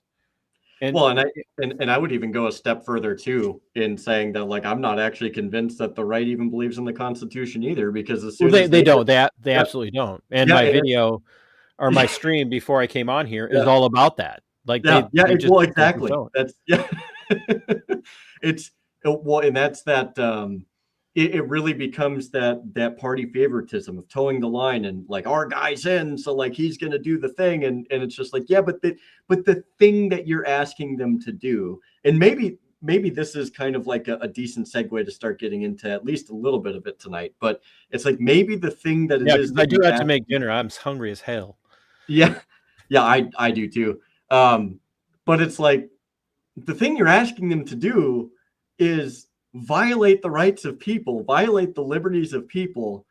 But then it's like, when it happens to you, then you have the nerve to just be like, oh, like, this is terrible. Like, yes, it is terrible. It is 100% terrible. Let's just throw this out there by way of segue. So and I would encourage people to go watch my live stream from before this. Maybe you could put it in the description of the video or absolutely something. But and please, if you're watching and you've never seen me before and some of this sounds foreign to you, please do, like, come over, subscribe. I am looking for channel members. TC's poor as hell. I'm on the verge of losing everything for having lost my career, and that is not me begging. I'm just telling you, I'm literally the person that you hear talk about. I'm willing to give up everything, to stand for what I believe. Literally, right there, right now, like on the cusp. Yeah. When you hear people talk about law enforcement's not paid enough in the United States, they don't make enough money. The average law enforcement officer in the state of Minnesota makes twice the median income of other income earners in the state of Minnesota. Twice the median income. That's just by themselves. Yeah. Twice. So to just give you an idea, I'm making less than half of what I was earning working for the sheriff's office right now. Mm-hmm. In this economy, I'm making less than half, and I'm still managing to hold it together, but my fingernails are bloody every day. But anyway, by way of segue, so yeah, check out the channel and subscribe if you haven't already. But and comment. I love pushback. I love questions. I love feedback of any kind. The reality of this comes down to, you've got a president right now who I voted for, by the way. I voted for Donald Trump. Yeah. Because I wasn't voting for the Libertarian candidate this last go around. He was atrocious. And the way that they went about the way he went about getting the nomination and getting his and his vice presidential candidate, Mike Tremont. I've had him on several times, considered Mike a friend of sorts. The way they went about doing it was shady as hell. And I just couldn't support that. And so I'm like, I can't support Harris. Good God, no. Right. Just for no other reason than that laugh. just that cackle, the hyena cackle. I just couldn't handle the cackle for no other reason. It seems to be a trend with a lot of people, or a lot of that this is probably going to be taken wildly out of context. So I just want to say, are you sure? I'm going to be your conscience right now. Are you sure you want to do this at this point? 100%. Yeah, because I've already, I've just probably decimated myself just talking about Israel at this point. But not to get this taken out of context, but there is something that does exist for whatever reason, that females who do tend to be of that specific tilt, it does seem like some of them have one of those laughs. Now, it's not a generalization, but I'm just trying to say, it's an observation. That's what I'll put out there. It's an observation. Observational data. That's all it is. 100%. Yeah. Yep. And it's totally anecdotal because that's just my experience. So, I voted for Donald Trump, but when you look around, he just issued an executive order this week directing Pam Bondi to find loopholes by way of environmental law and local laws and city ordinances and state statutes to charge people with crime, with any kind of crime that they can for burning the American flag. Yeah. Yep. And all of his supporters, not all, I should say, I've actually seen quite a few people who voted for him and supported him. It was like, okay, this is a little bit too far. But on a number of things. I've seen people come out and it needs to be illegal, and this is what I voted for. Yeah. Right. Isn't that funny? Because he said, if you're going to burn the flag, you're inciting people to violence, because sometimes people see the flag get burned and they become violent, and therefore when they become violent because you're burning the flag, you need to be held responsible for what those people are doing. And I'm like, okay, folks, then Donald Trump should be in jail for January 6th. Prove me wrong. I mean, if you support Donald Trump throwing me or anybody else in jail for burning the American flag, whether you agree with it or not, if you think burning the American flag is stupid and immature and not an act of protest, people still have the right to do it, but you think they should be thrown in jail because it could cause somebody else to become violent, then Donald Trump should be in jail for telling people to march on the Capitol. That's what he did. Yeah. He did that on January 6th. He said, let's march to the Capitol. And they did, and look how it turned out. Now, I don't believe that. I don't believe that he should be held accountable for that. I'm just asking you to be consistent and not hypocritical. And please don't be consistently hypocritical. Yeah. But that's what we see. We see this consistent hypocrisy of people on the left and on the right. And Yes. Trump's not even really on the right. That's the other No. thing that gets me. He's not really a right winger. I'm paleo libertarian, paleo conservative. I'm like, I make most normie cons look like leftists Yeah. as far as my Right. like my values, and I'm not talking about what most people think of in that regards as far as racial views and stuff. Right. That's not what paleo conservatism is. It's not what paleo libertarianism is. It's just I cling to the Constitution, and so I make most of these people look like what they are, which is leftist, which is what the Republican Party has always been. It's always been a progressive left party. Lincoln was a progressive leftist. He was the very first Republican president. He was a progressive leftist and a monster and a tyrant and responsible for all the crap that's happening in our country today. By the way, that's a different show. So you're right in that these people are, as long as my guy's in power, then everything that my guy does is good because I voted for this. And if I voted for it, it has to be good. And if it's not good, then I did something that's not good. And I can't possibly stomach the idea that what I did isn't good. Right. And so it has to be good. So therefore, throw anybody who burns the flag in jail. But what about, what about take the guns first, worry about due process later? Well, that's, he didn't mean that. No, he did. He meant it. Right. He meant what he said.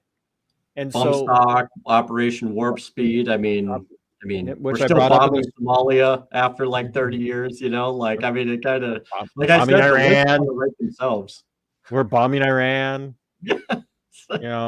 But funding Israel, still funding Ukraine.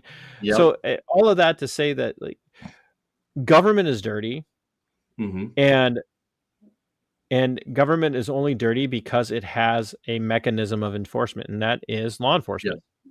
Yeah, it's law enforcement. Law enforcement is a mechanism of the dirt that is the government. There's no way around it. Right. You cannot have it any other way.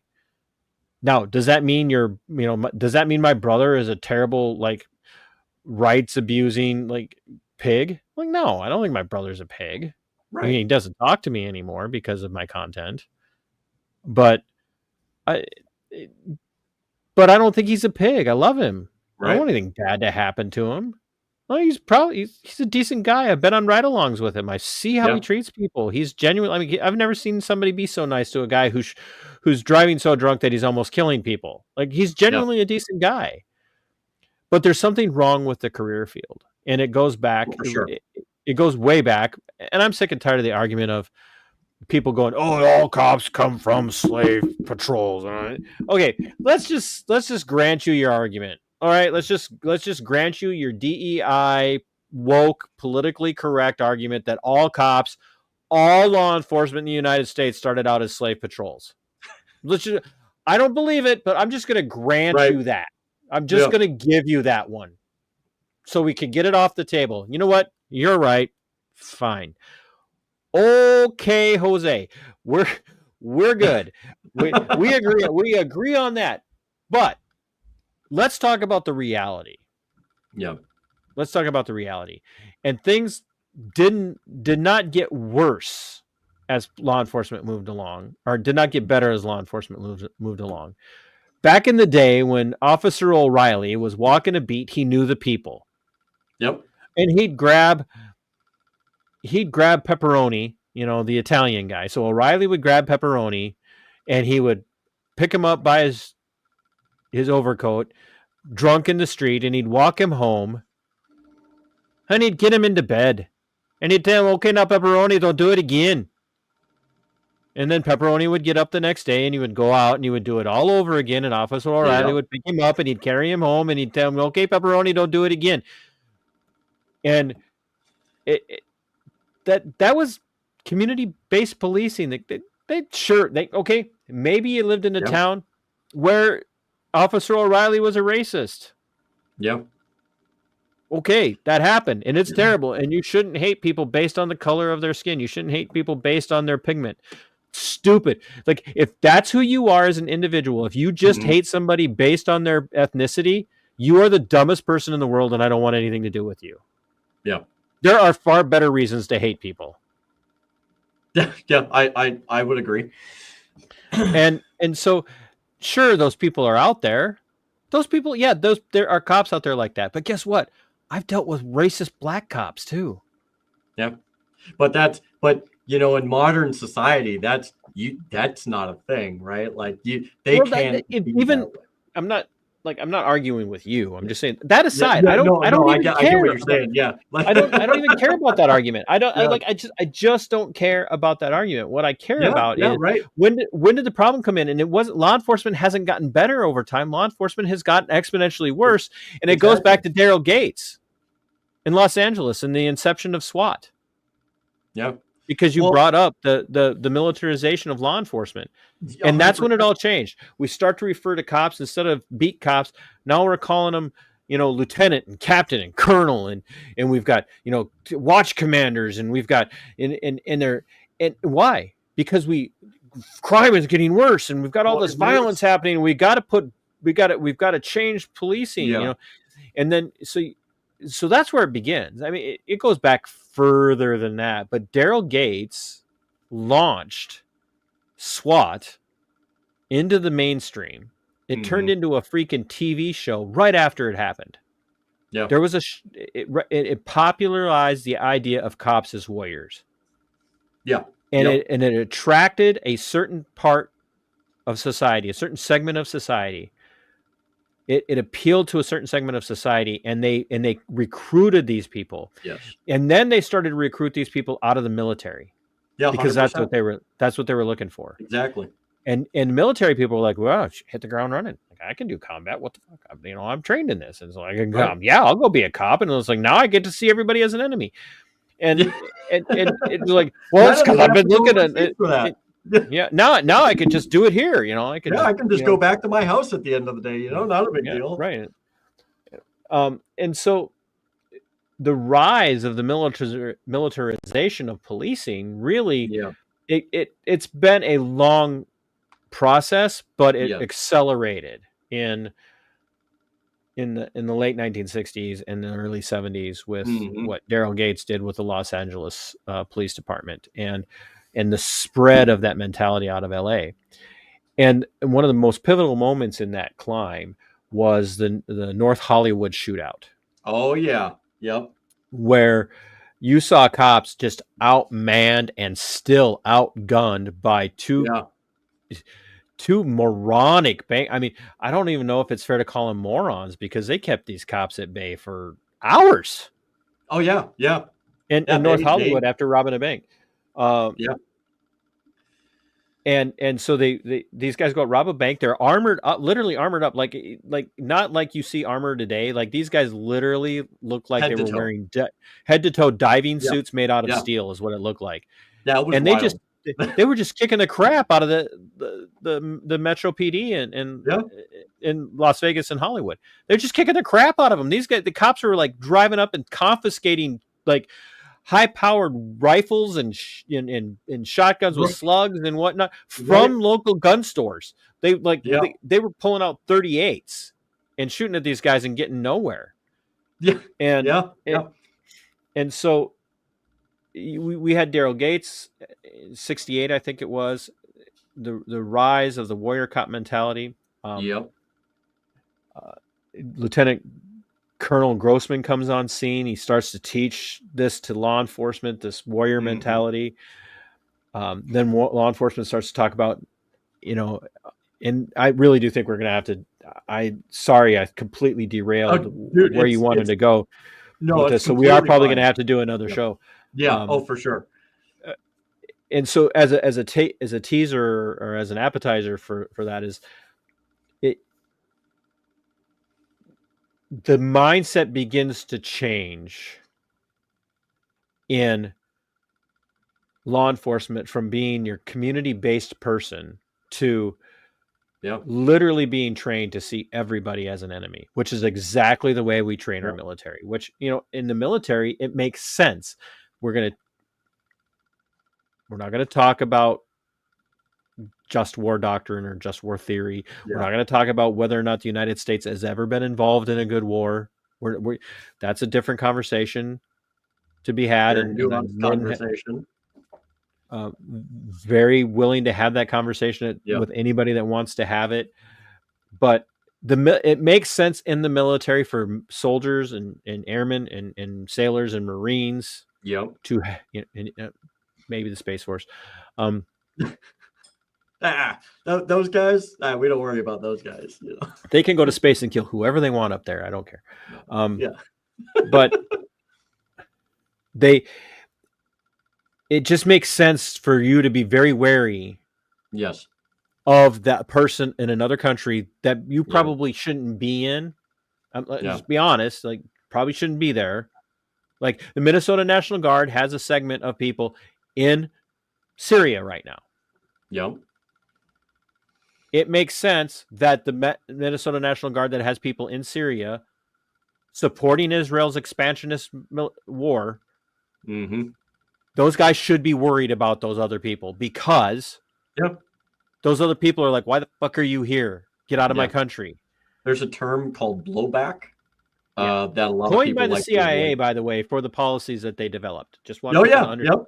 The CIA gave us the term blowback to describe the things that they did. Oh, and by the way, that was coined during their operation to overthrow Iran. Just so you're aware.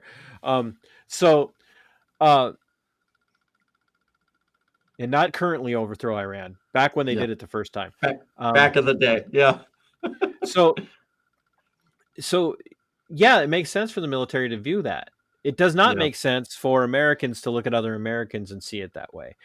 And that's how they talk in their shift briefings. That's how they talk in their conversations. I got to make sure I'm safe. I got to make sure I'm safe. I got to make sure I'm safe.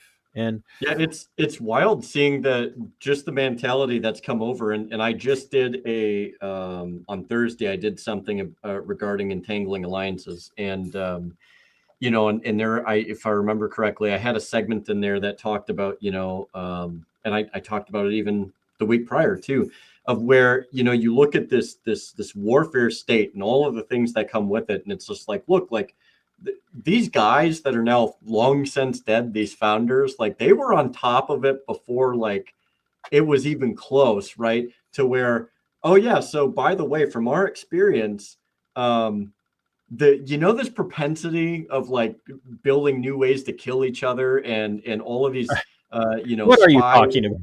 Yeah, it's like all of these tools, right? That we always say that they're just going to stay right over there. They're going to come back.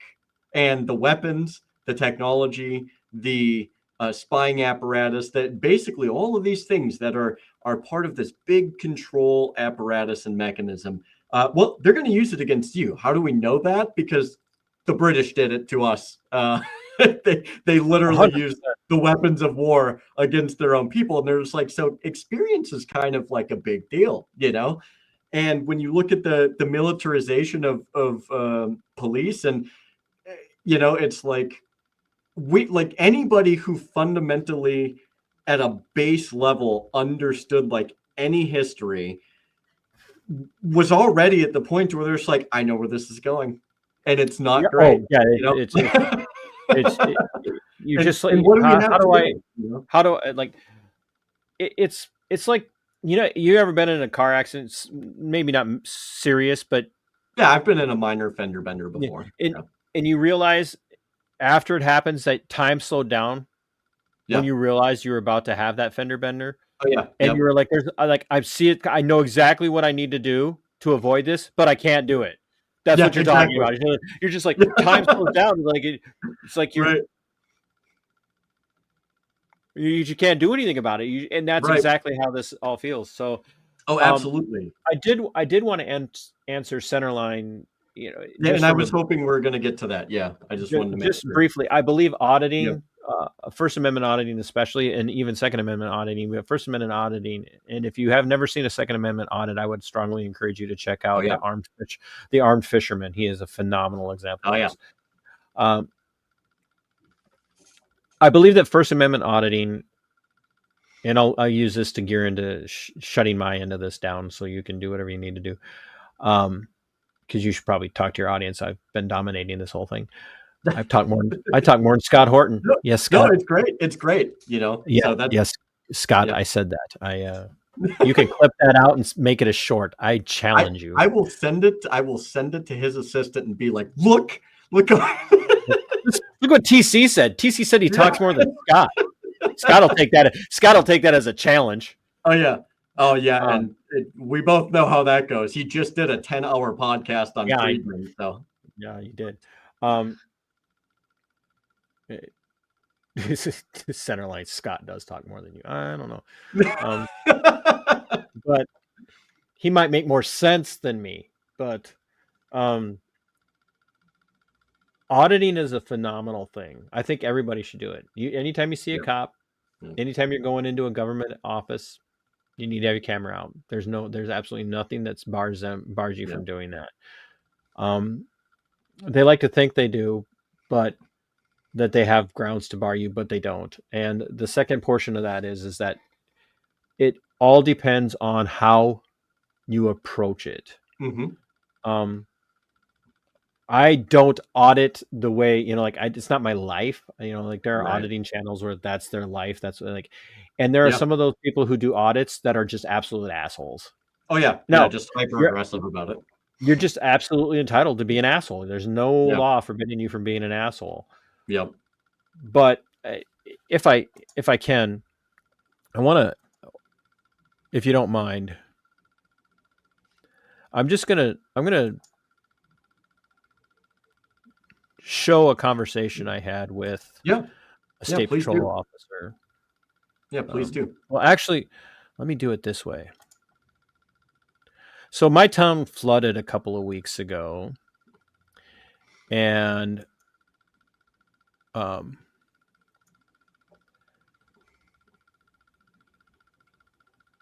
had an interaction. I was doing some coverage of the flooding, and I had this interaction that I'm going to share by way of. I know what you're talking about. I watched it. I actually I watched it. So.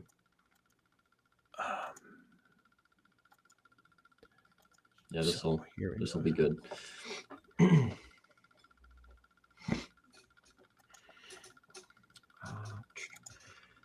Here, I'm sharing that if you want to. Okay. If you're okay with putting that up there? Yep.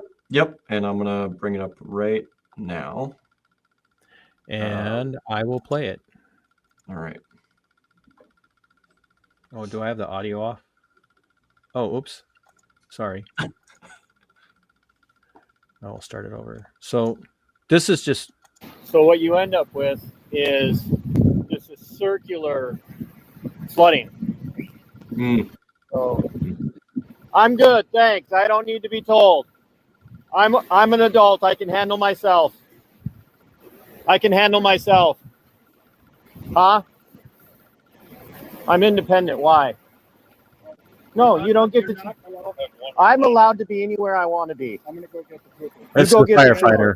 Don't. I don't know who you think you're talking to. Guys, share this out. He's trying to rat me out to the troopers.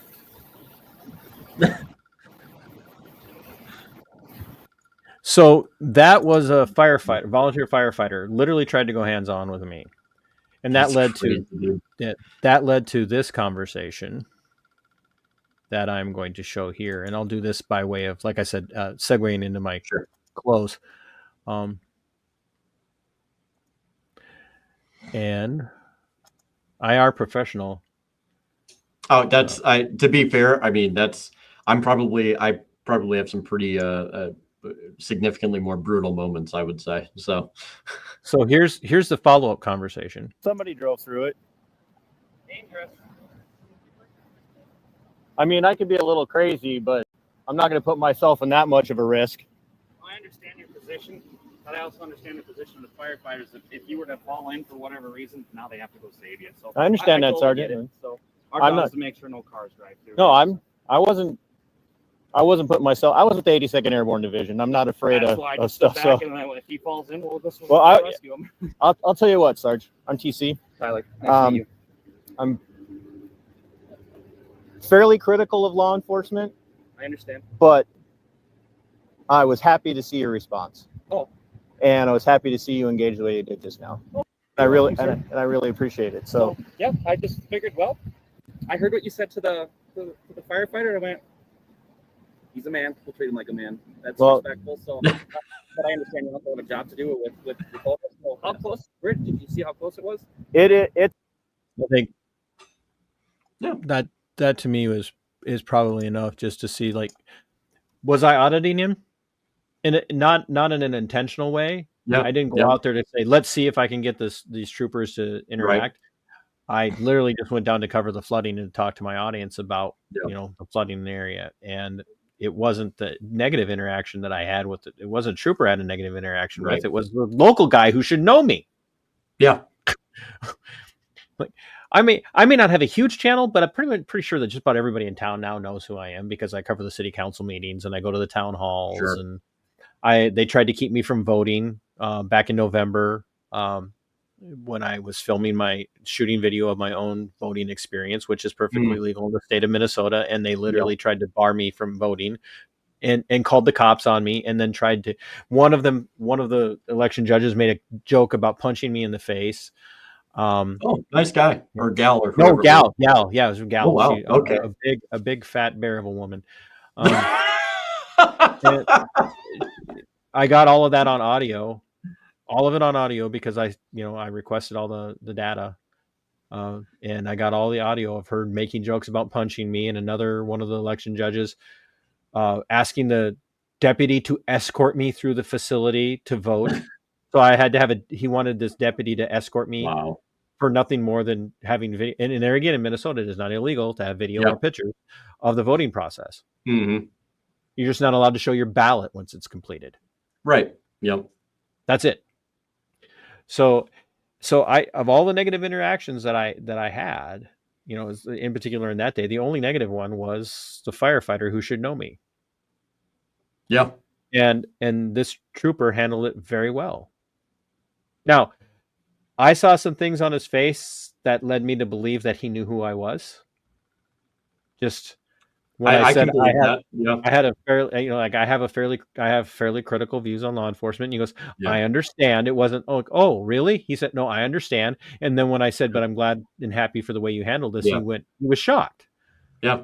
So, but part of that is because I have been incredibly critical of the Minnesota State Patrol over the last year, because we have in this area, we've had a trooper murder a girl and doing 84 miles an hour on a surface road.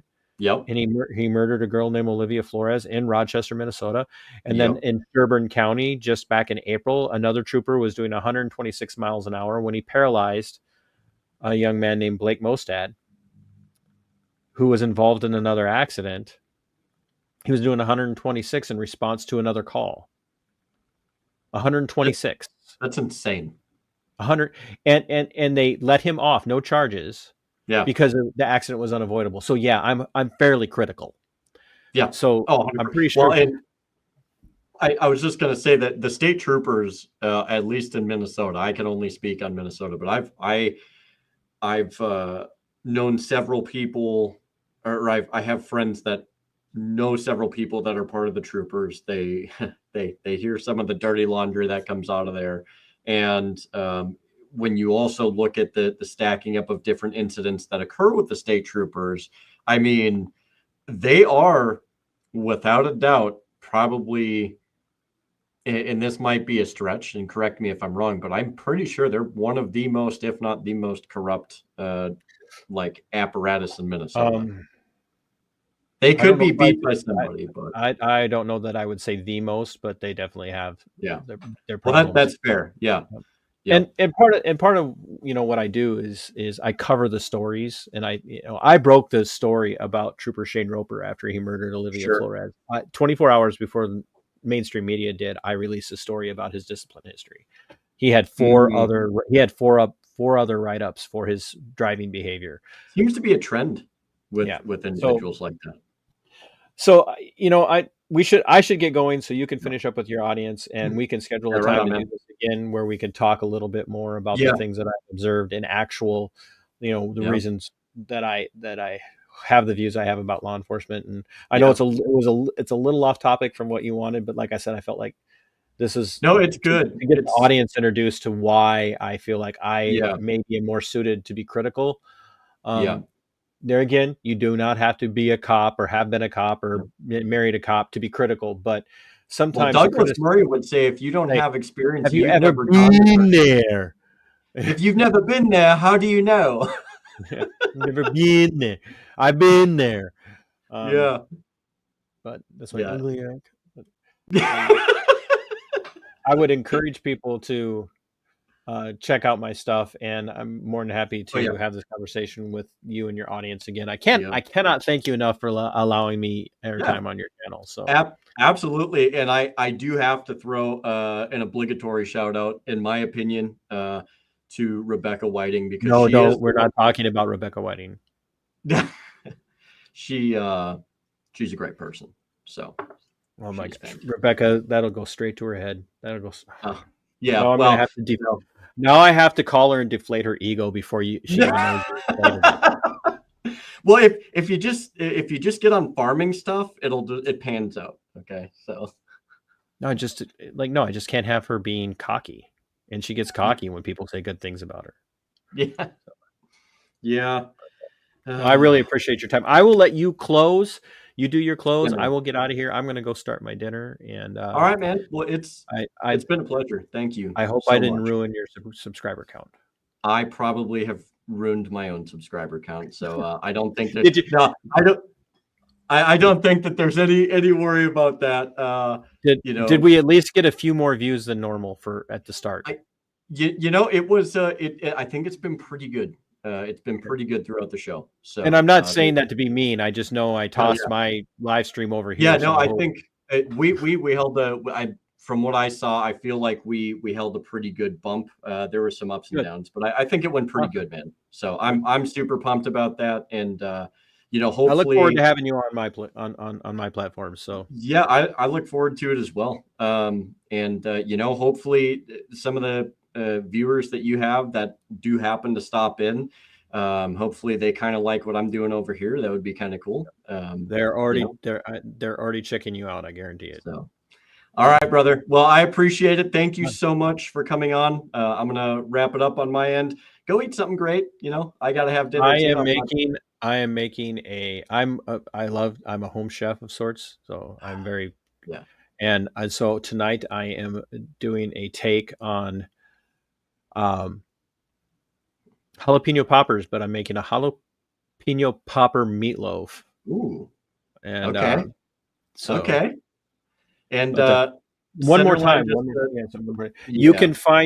You can find me on YouTube at MBRR Podcast, Minnesota Black Robe Regiment. And if you ever have questions about what that means and why I titled it that, feel free to ask.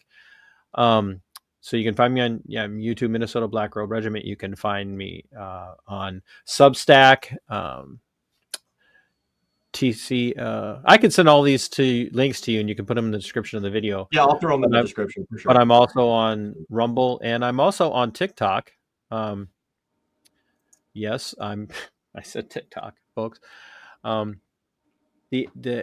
TikTok is fun just because it does work. Yep. The TikTok is fun because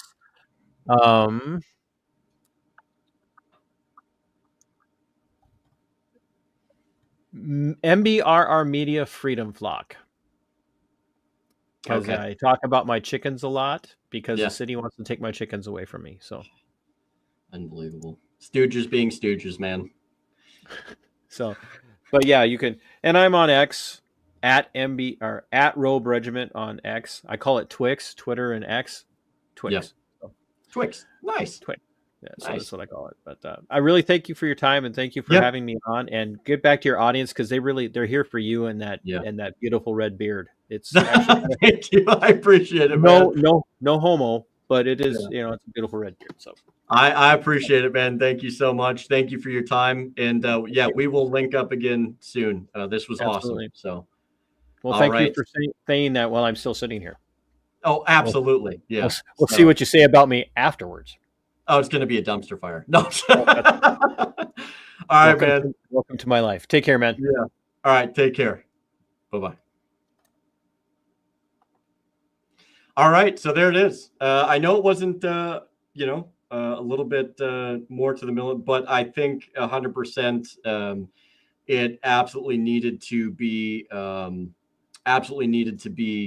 talked about. He has a great story, as you saw, and he has a ton more stuff on his channel. So go check him out at his channel. I'll be getting those links sorted out for you guys and thrown down in the description below. But I really, really hope that you guys enjoyed this at least, and you were able to get something out of it. I certainly did, and I really feel like he has so much to bring in terms of the law enforcement aspect of things, and we do really want to come back and hammer home a little bit more on that militarization, so many other things. As you can see, like there's a lot of topics that we have yet to cover, but I think we did a pretty good show. And again, it's a story worth telling. So look, I'm also going to be doing a little, I have a couple of side projects. I do a little housekeeping here. I have a couple side projects that I'm going to start trying to set up playlists for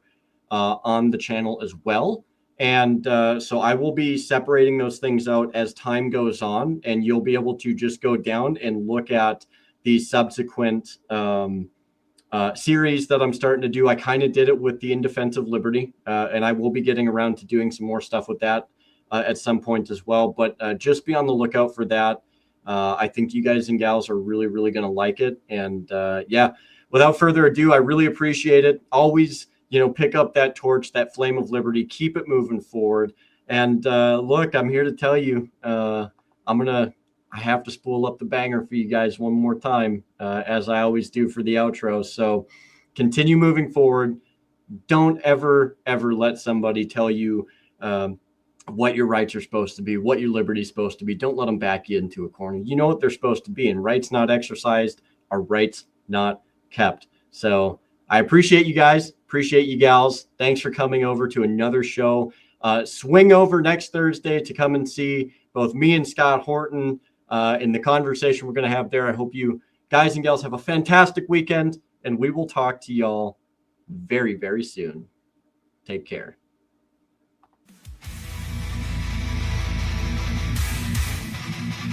Steel clad